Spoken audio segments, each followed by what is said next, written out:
Volker. So today we have our very own Dr. Volker Linden from Gapla board and Dr. Dennis Groh from LLR lawyers in Cologne, and they will be talking to us about the new German energy saving regulation. Welcome, and the floor is yours. Thank you very much. We have discussed beforehand how to handle this topic, and then we decided that I will talk about slightly about the general political and energy situation here in Germany. You may have heard that Germany has extreme problems to replace Russian gas. Why so? Germany in the past, I would say 30 years and even before that, is a big consumer of Soviet Union and then Russian gas. And over the years, we increased the gas importation very much. And it was said that it's a good deal, it's cheap. It's we can really count on it because even in the strongest Soviet times, we were being fueled by the Soviet Union without any problems, even though we had a very, very restrictive political situation, as you may know. And so that continued even after the collapse of the Soviet Union. And with Mrs. Merkel during her realm, this was even increased after the invasion of the Crimean Peninsula by the Russians. You may know that even then it was decided that we will have a further pipeline being built up, and a new company was founded with the former Chancellor of the German Republic being the head of this organization, this famous pipeline, which caused a lot of problems and doubts as to our Eastern European partners. They really hinted to the fact that Germany is becoming more and more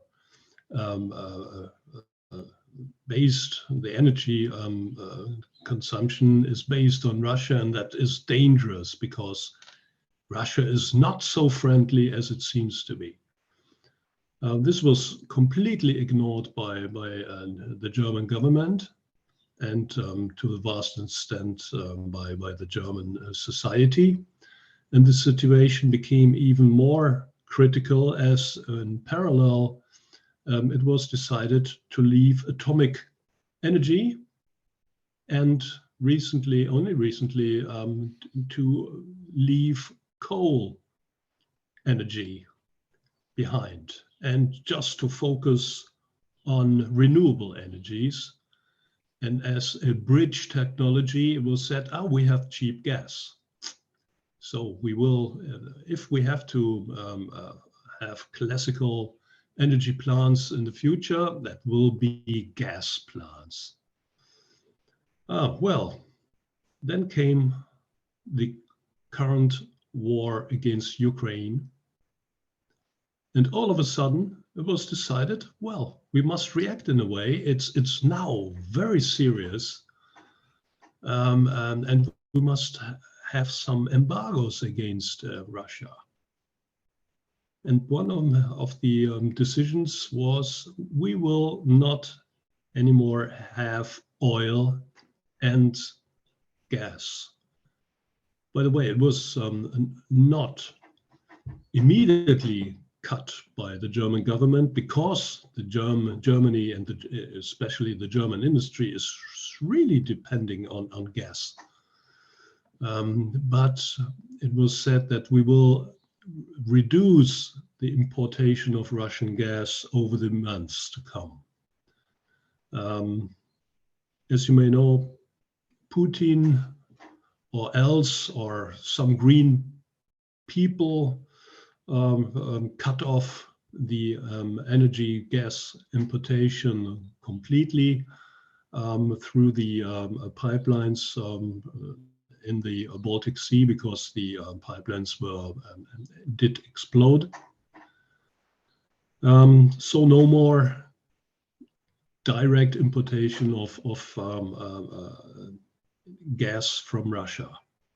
We still get some gas from Russia via Ukraine, for instance, but on a very, very limited basis. Germany, by the way, was not the only country in such a situation. There were Baltic states where the situation was even worse. I say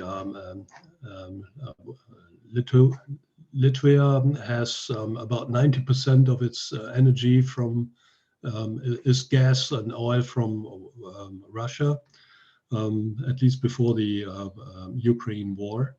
So it's really a mess. Gas is not only important for heating and for electrification of power, but also very important as a basic material for the chemical industry, for instance.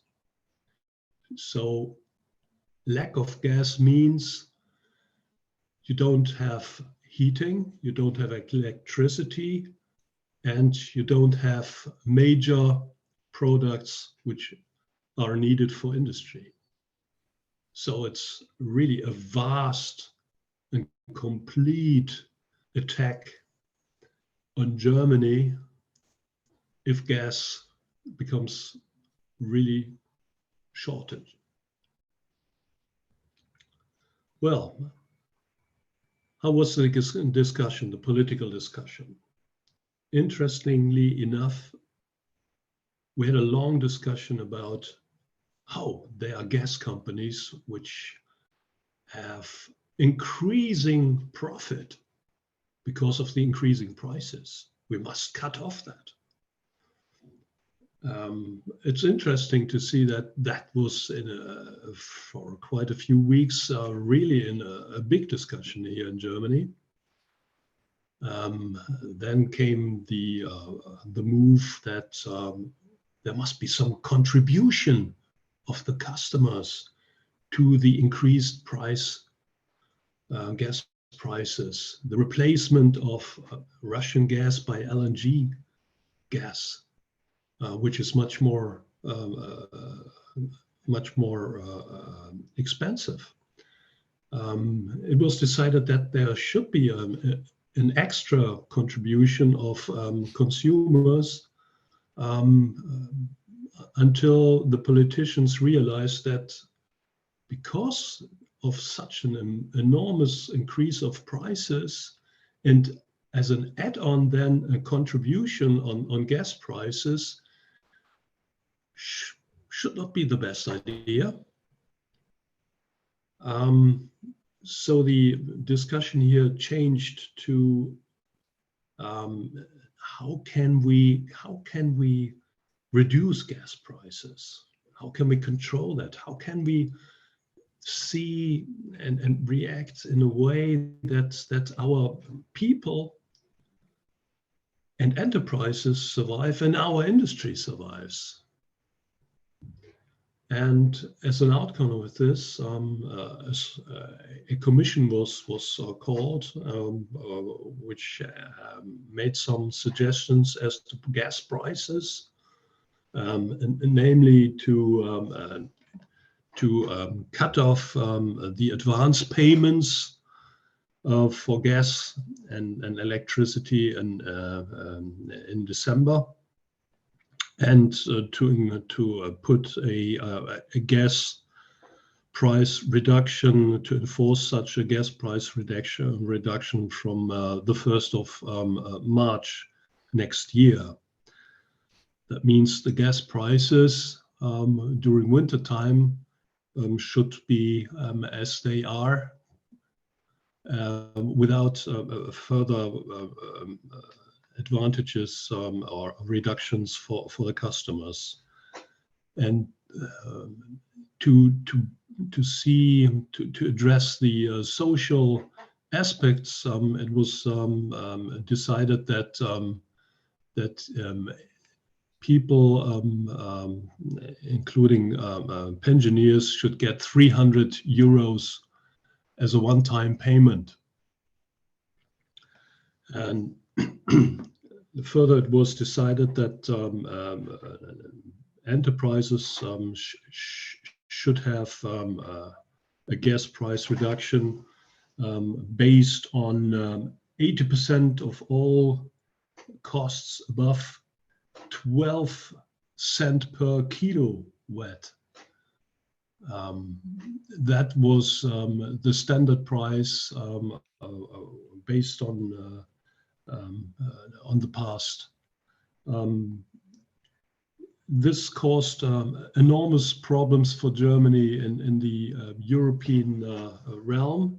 Other countries said you cannot grant such a big subsidy to your people and to your enterprises. That is unfair competition, so to say. That's not the way it should do.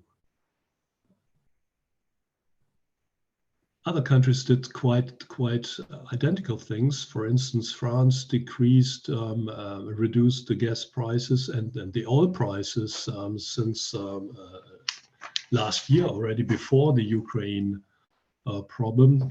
However, I guess Germany has a very tough stand in the European Commission and in front of the EU member states.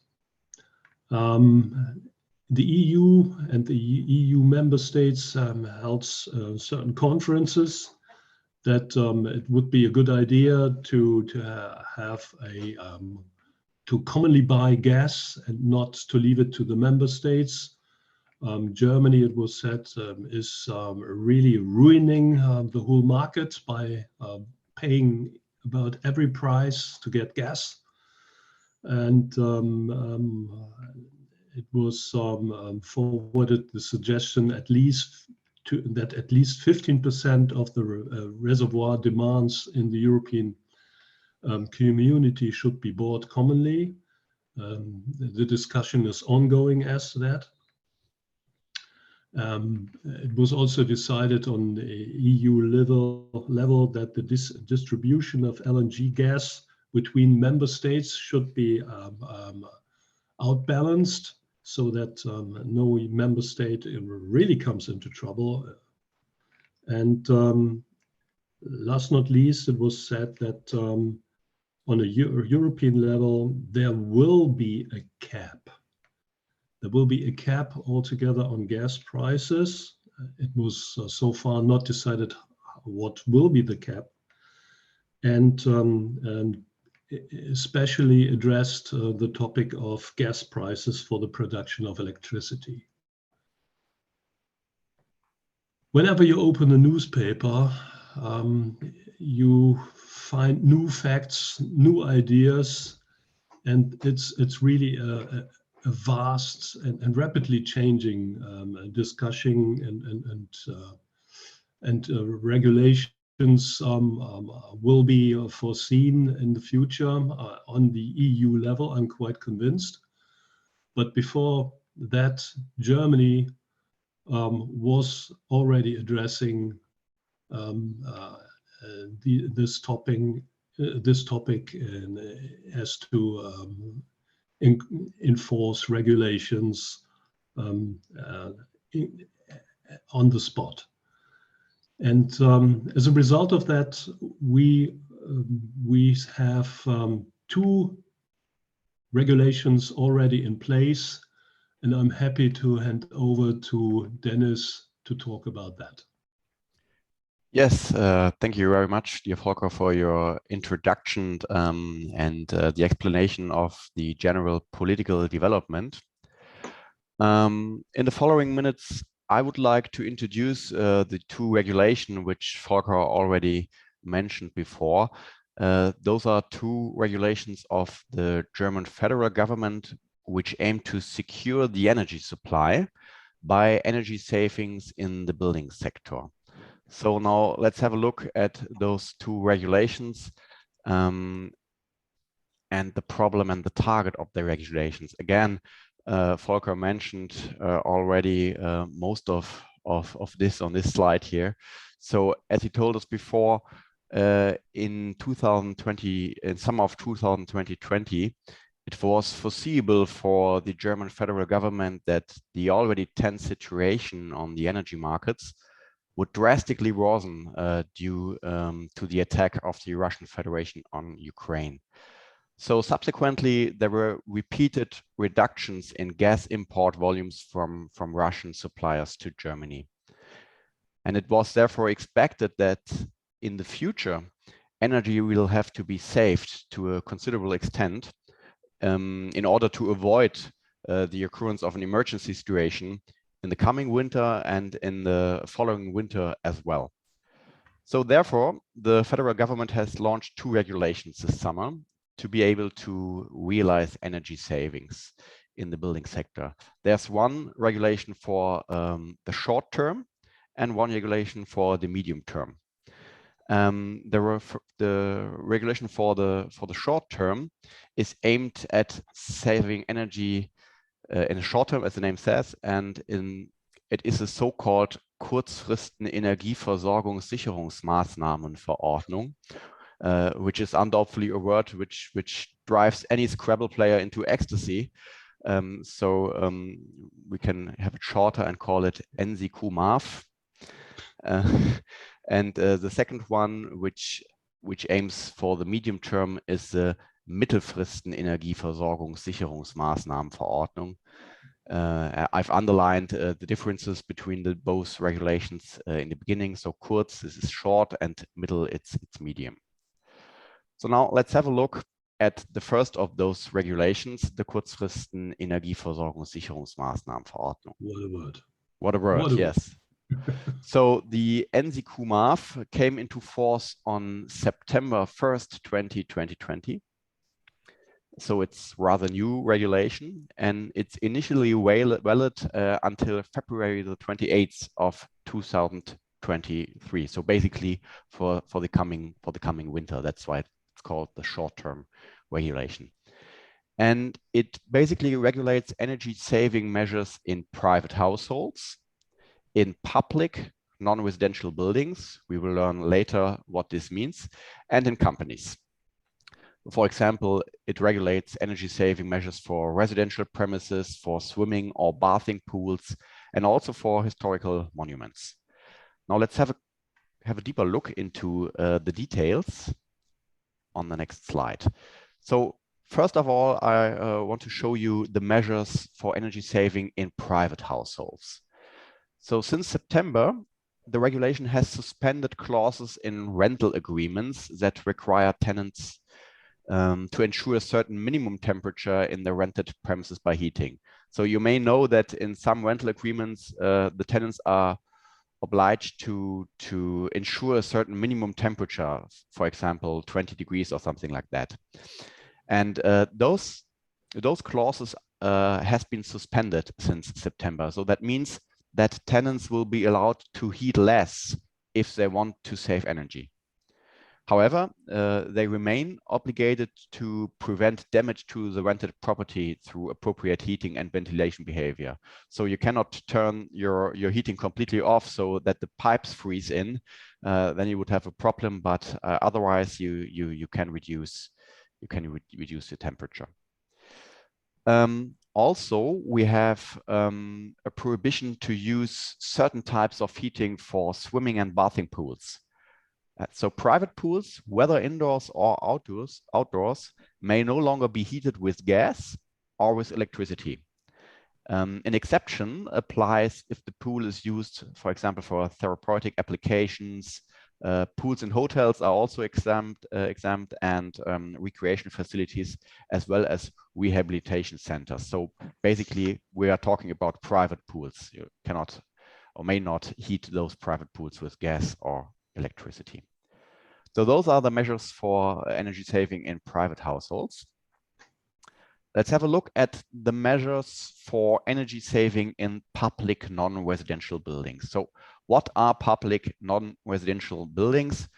Those are buildings which are in public possession, and they are not predominantly used for human habitation. So basically office spaces. And the first measure is a heating ban for common areas.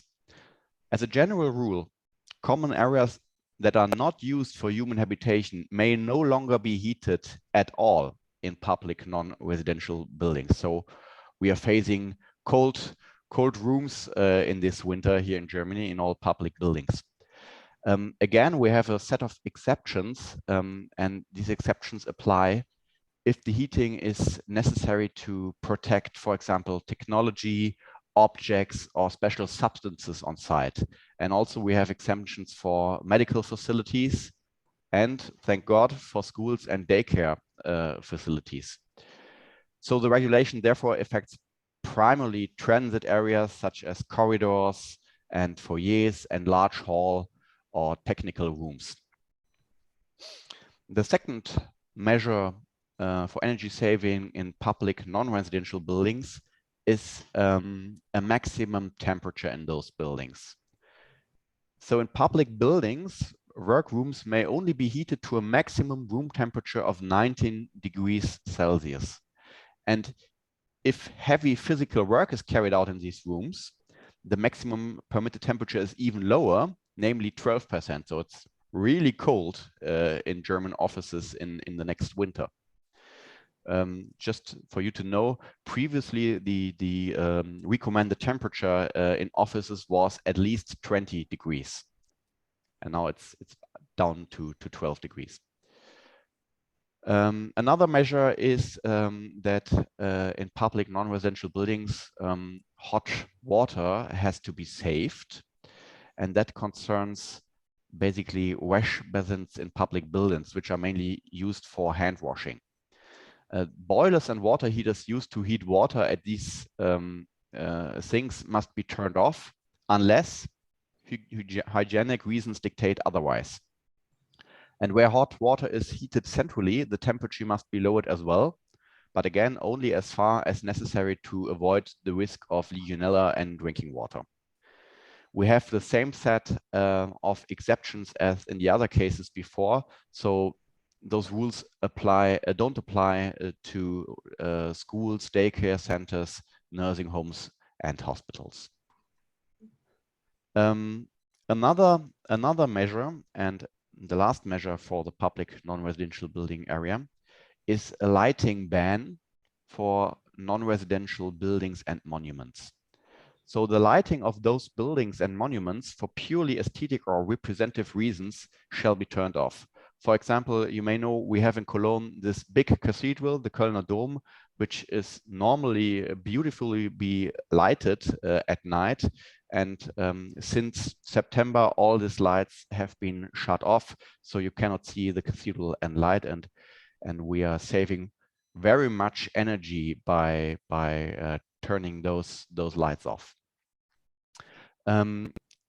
Short-term lighting during, for example, cultural events and public festivals is exempted, as well as, of course, security and emergency lighting that may also continue to burn.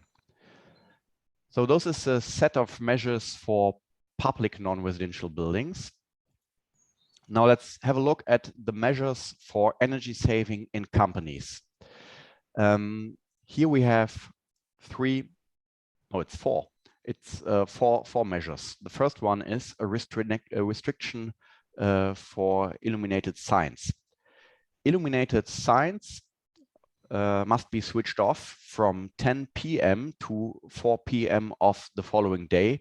So you basically the whole night and pretty much whole of the day, you can also only switch them on from 4 p.m. in the afternoon until 10 p.m. in the evening. An exception applies only if those signs are necessary for the purpose of traffic safety, such as, for example, railroad underpasses or bus stops. And shop windows and street lighting are not covered by this regulation as well. Second measure is an important one. You have to maintain closed store doors in retail stores. So it is prohibited to keep doors and entrance systems permanently open in heated retail business premises, as it has been the case in the past. So you cannot do this anymore. And an exemption applies only if you need to keep those doors open for their function as an escape route. We have, like in the public sector, we have a temperature regulation for the temperature, but unlike in public non-residential areas, there's no maximum temperature provided, but a minimum temperature of 19 degrees. But the minimum temperature is lower than it was before. But it's interesting that in the public sector we have a maximum temperature of 19 degrees, whether in the private sector it's a minimum temperature, and it's not quite understandable from my point of view. May have something to do with labor law, but I'm not an expert in this field of law. So the fourth measure is an obligation for gas suppliers to provide certain information on price increases. Gas suppliers are required to provide those information to homeowners, particularly in respect to the energy consumption during the most recent billing period and the amount of anticipated future energy costs. And the house owners who own rented apartments must pass on these information to their tenants. So that's all about the Kurzfristen Energieversorgungssicherungsmaßnahmenverordnung. Now let's have a look at the Mittelfristen Energieversorgungssicherungsmaßnahmenverordnung, and you see how I love to repeat those names over and over. I'm fascinated that you can really spell this word. Yeah, I've tried. I've practiced. I'm not used to it anymore. I've practiced it a lot, and now it's I just love it. All right, so back to it. The second regulation, as the name points out, is aimed at medium-term energy savings, and it came into force on October 1st, 2022. So it's brand new, and it's initially valid for 2 years, so until October 1st, 2024. And it regulates measures to increase the energy efficiency of heating systems and the implementation of economic energy efficiency measures in companies. So let's have a look at the first measure, which aims to increase the energy efficiency of heating systems. Owners of buildings which are heated by gas, that's important, are required to have their heating system inspected. And the result of such heating inspection must be recorded in text form. So you have to manufacture some kind of document from this inspection. And all the possibilities for optimizing the heating system, which are identified by this inspection, must then be implemented by September the 15th, 2024 at the latest. Also, some examples what kind of measures you can do to save energy in your home as well. The regularly required measures are, for example, the lowering of the supply temperature. This is the Absenkung der Vorlauftemperatur. The activation of the night setback, also Aktivierung der Nachtabsenkung. And the lowering of the hot water temperature, Absenkung der Warmwassertemperatur. But as far as I know, you shouldn't go lower than 60 degrees because otherwise you get Legionella in your drinking water, which can be a pain in the ass. So don't go lower than 60 degrees. And those optimization measures must be implemented by September the 15th, 2024 at the latest. The second and already the last measure of this medium-term regulation is the implementation of economic energy efficiency measures in companies.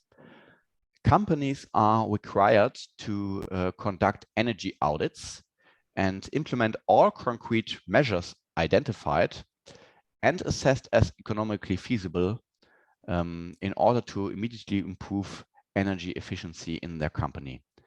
And those implementation must take place within 18 months at the latest. And I think that's it already from the second regulation. And this is my last slide.